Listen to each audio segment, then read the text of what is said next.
I'm Daniel Bass, manager of the South Asia program at Cornell University. And I'm Shavin Senavaratna, graduate student in architecture at Cornell and student worker at the South Asia program. Welcome back to the Next Monsoon podcast, where we examine how art and culture can help us navigate the uncertain future.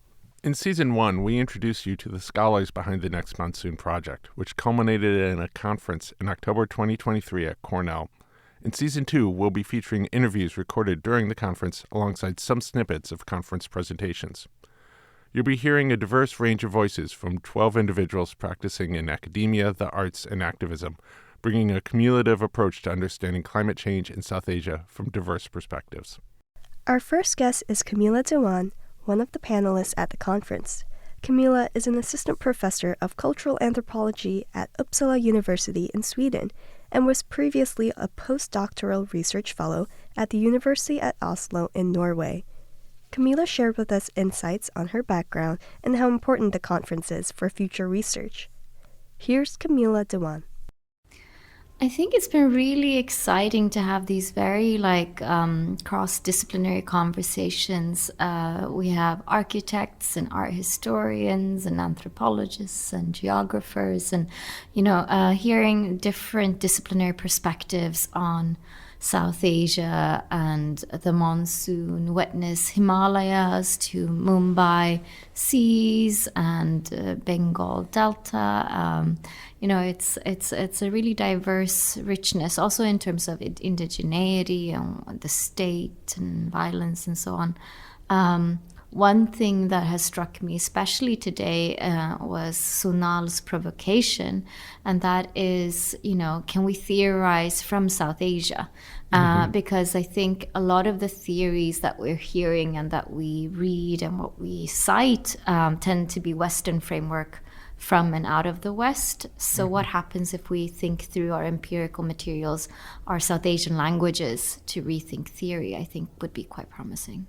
How would you describe the conference in one word? What's the first word that comes to your head when asked about the Next Monsoon conference?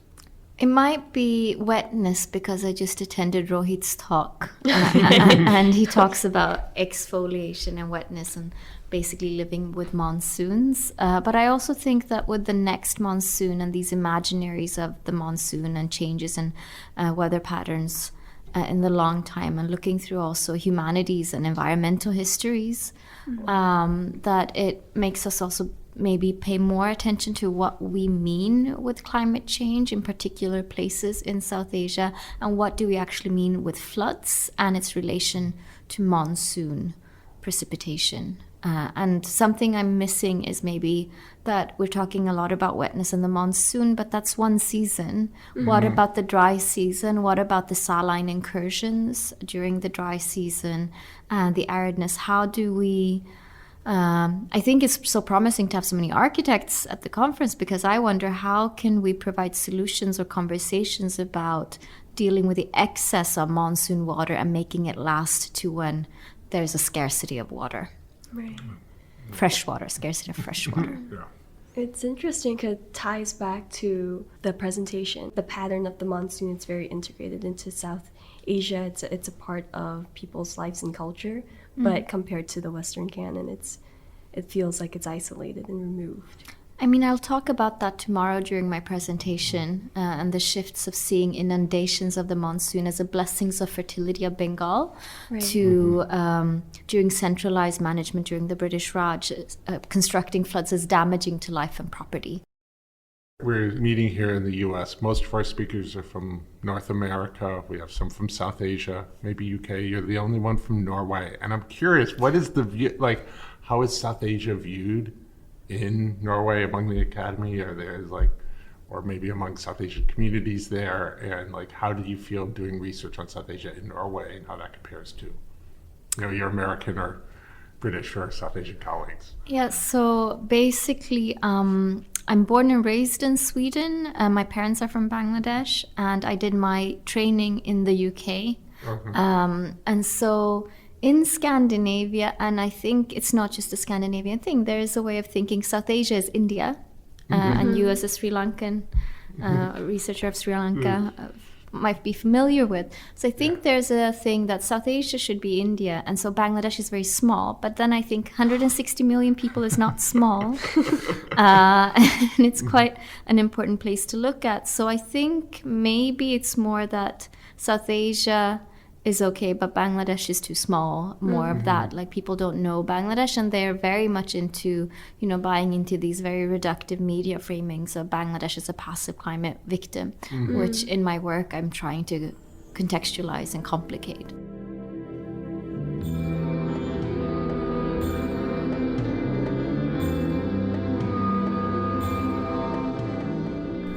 Camelia earlier mentioned Sonal Kolar and Rohit Majumdar's work. Sonal, who appeared on Season 1 of The Next Monsoon, is an art historian and an associate professor of South Asian Studies at the University of Pennsylvania. Rohit, who appeared on our previous episodes this season, is an urban planner, architect, and professor at the School of Environment and Architecture in Mumbai. We would now like to share Mabel Gergen's paper titled An Indigenous Geopoetics for the Indian Himalaya. Mabel is an assistant professor of Asian Studies at Vanderbilt University. Here's Mabel Gergen. So in this project, broadly speaking, I'm interested in thinking through how indigenous and geological knowledge embedded in a landscape's particularities can offer an orientation to time and space that might offer a counter-narrative to universalist and apocalyptic narratives of climate crisis in the Himalayan region. So this is a map of Sikkim, and you can see this is Sikkim in the northeastern states. The 8 northeastern states are connected to India by like this really tiny, this very narrow corridor, which is known as the Siliguri corridor, but also colloquially known as a chicken's neck. And this is the Teesta River system, where there's a number of hydropower projects coming up, and I'll show a map of that, where all the hydropower projects are planned and proposed. So the empirical and theoretical framework I outline here are grounded in conversations with indigenous scholars, activists, and geologists, both in Sikkim and North America. My conversations with indigenous activists in Sikkim has taught me the significance of oral histories and mythologies about Sikkim's sacred landscape that became a central part of the anti-dam movement that I'll talk about in a minute.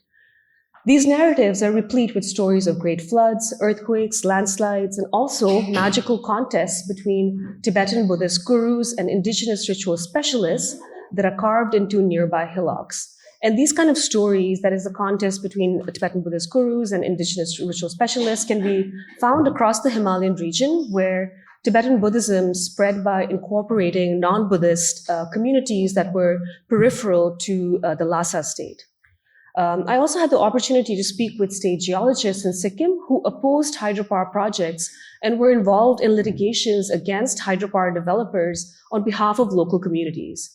Most of the geological expertise for hydropower projects comes from the Geological Survey of India, which is a central government agency that often sidesteps regional geological expertise. Then at Vanderbilt, and I've been very fortunate to have met Dr. Stephen Goodbread, a geologist who works in Bangladesh. And through him, I've been introduced to a team of geologists who are working in Northeast India and are interested in developing a project that brings together geological and indigenous expertise and hazards, particularly mega floods. So I plan on conducting fieldwork in the next year. So what I'm presenting today is not new fieldwork, but the broad empirical and theoretical framework that I'm thinking through. So I don't have an answer to how we can think of indigenous and geological knowledge together, but what I present here offers some insights into how I'm thinking about these questions. So these questions are pertinent given the profound landscape transformation that is currently underway in the eastern Himalayan region. Massive hydropower projects have stilled rivers' waters, while tunneling for railway lines and dam infrastructure. So massive hydropower projects have stilled rivers' water, while tunneling for railway lines and dam infrastructure has left behind scarred and crumbling hillsides. And I just want to note here, and this is an argument that other scholars have also made, that hydropower is framed as renewable energy, and it's framed as a benign, sustainable form of energy, and it earns India carbon credits. So it's a form of climate change adaptation that, of course, is wreaking havoc on local populations. And a lot of you, know about this is what climate adaptation programs in South Asia are known to do. So The screenshot, this on the left, is of the Sivok Rangpur Railway project that is meant to provide railway connectivity between mainland India and Sikkim. Currently, Sikkim is connected to the rest of India via the National Highway 10, so it's only one major highway, which come the monsoon seasons becomes increasingly unreliable, with frequent landslides and road closures.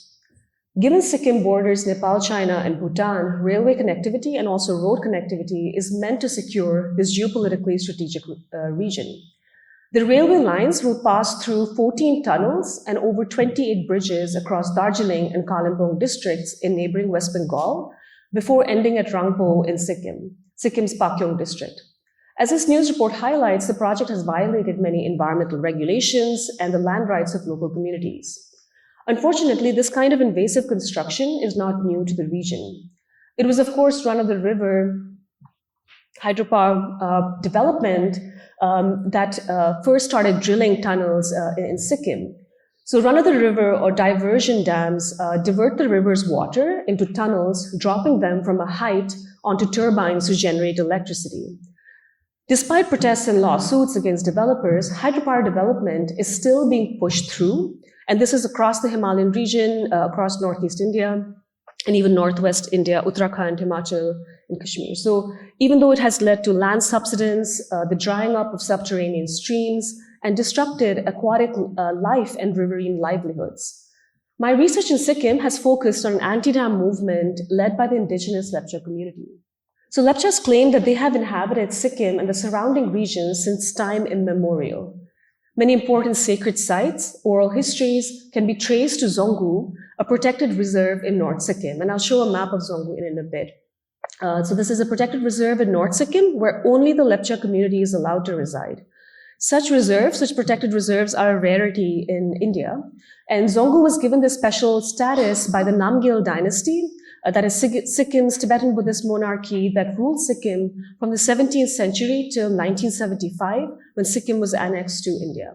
From 2007 to around 2010, Lepcha activists, mostly college and school-going youth, led a non-violent resistance against dams planned in Zongu and North Sikkim.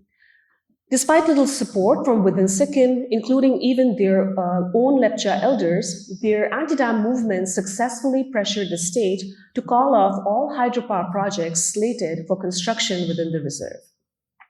Dava Lepcha, one of the activists who initiated a hunger strike that sparked off the anti-dam movement, told me how in the early days of the movement, he and a group of young activists, some barely out of school, traveled from village to village, trying to convince people not to sell their lands.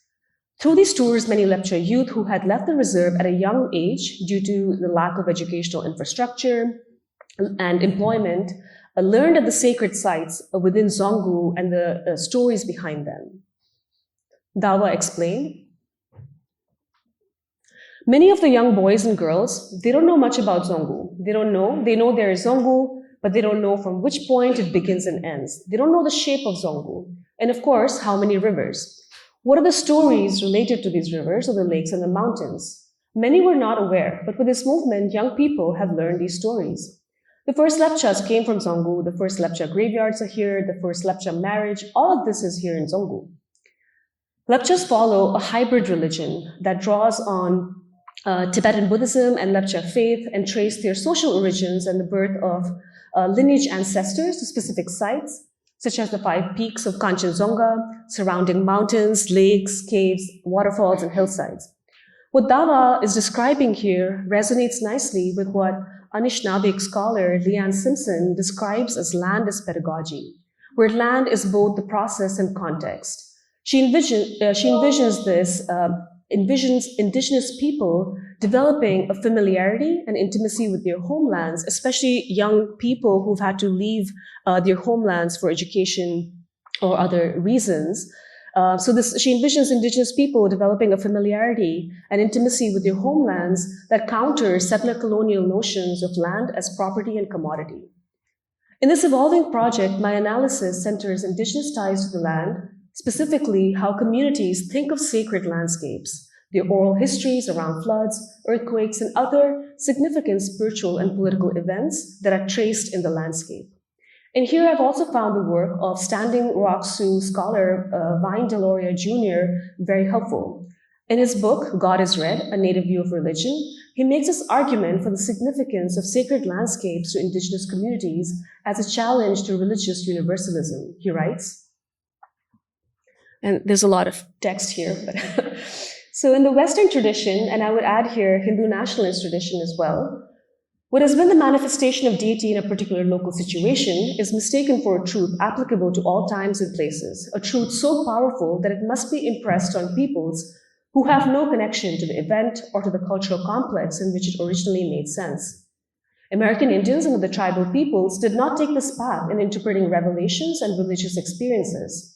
The vast majority of Indian tribal religions have a sacred center at a particular place, be it a river, a mountain, a plateau, valley, or other natural features. This center enables the people to look out along the four dimensions and locate their lands, to relate all historical events within the confines of this particular land, and to accept responsibility for it. Sacred places thus inform us of the particularity of revelation, that it is not a universal message to be placed in secular or immature hands for distribution. Rather, it is as intimate as our own personal thoughts that we would never utter in profane ears. So here I'm also thinking of in this as an indigenous geopoetics, and I'm taking this language of geopoetics from geographer Angela Last, who is drawing on Caribbean scholars. While many other geographers and humanists have written about geopoetics, I find Angela Last's understanding of the term particularly helpful.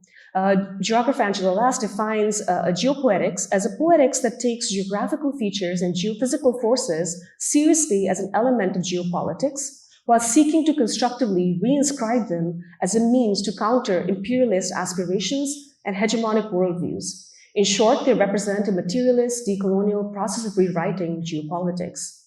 In his book, The Fruit of the Cyclone, Daniel Maximin looks at methods of resistance to what he terms European geopolitics and its environmental determinist representations of the Caribbean as a hostile environment, given that it is haunted by a variety of natural disasters, such as hurricanes, earthquakes, and volcano outbreaks that destroy homes as well as crops, undermining its ability to achieve true economic and political sovereignty. And I draw a parallel here to how the Indian state discourse paints Northeast India in a similar light, as disaster-prone and politically ineffective. In Sikkim, while state officials have welcomed hydropower projects for their potential to generate revenue and aid private capital flow, it has sharpened local anxieties over land dispossession, environmental hazards, and the desecration of sacred and ancestral lands. Many of these anxieties became a reality on October 4th, this past October 4th, when a devastating glacial lake outburst flood led to flash floods downstream that destroyed the Teesta Stage 3 dam project. What worried many people was that dam developers had argued that this infrastructure would be able to withstand catastrophic floods. But if you see the visuals coming out of Sikkim, the Teesta Stage 3 dam was breached and is completely destroyed. So this is a map of where the cloudburst happened, that is in the Lonak Lake, and this is the lake that in 2021 they had done a study saying that there was a huge chance of a glacial lake, a glof happening, and that's exactly what happened. And that's where the Chungthang Dam, Teesta Stage 3 is located, and a number of tourists, army personnel were like missing, and they're still actually searching for a lot of bodies right now. So for many locals, especially those in North Sikkim, where Teesta Stage 3 is located, and this is also the region that has the highest concentration of planned and active hydropower projects operating in Sikkim. This disaster is being likened to the devastating 6.9 magnitude earthquake that had its epicenter near Chungthang and Zhonggu. This was in 2011. So this earthquake in 2011 partially damaged the then under construction Teesta Stage 3 project, but the damage this time around is much, much worse. In my research, I found language on hydropower policies describing the landscape, the Himalayan landscape, as uninhabitable, remote, harsh, and disaster-prone. These terms clearly echo racialized colonial tropes of the region as an uninhabited wasteland, making palatable ecologically destructive infrastructures.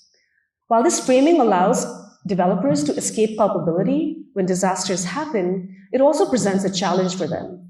The ability of colonial powers to name this rock formation after the raids that vanquished the indigenous Adi communities can be seen as a demonstration of colonial powers to name and rewrite the meaning of a landscape, reminding us that the nation state is a recent invention, but the land and its people have and will persist into the future.